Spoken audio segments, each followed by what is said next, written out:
নিজের জন্য আমি জান্নাত বানাই নাই, আমি আল্লাহ তোমার জন্য জান্নাত বানাই নাই রে গোলাম।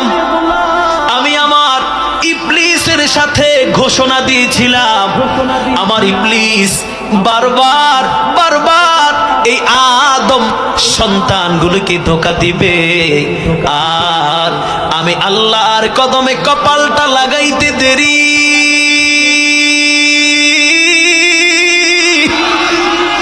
ও গোলাম, 70 বছরের গুনাহ নিয়া, 60 বছরের গুনাহ নিয়া গোলাম আমার কদমে আগাইতে দেরি হবে।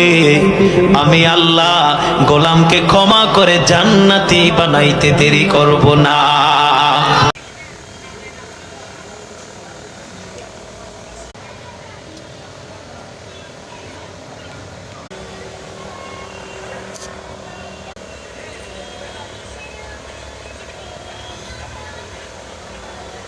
আমি আল্লাহ তোমার জন্য জান্নাত বানাই নাই রে।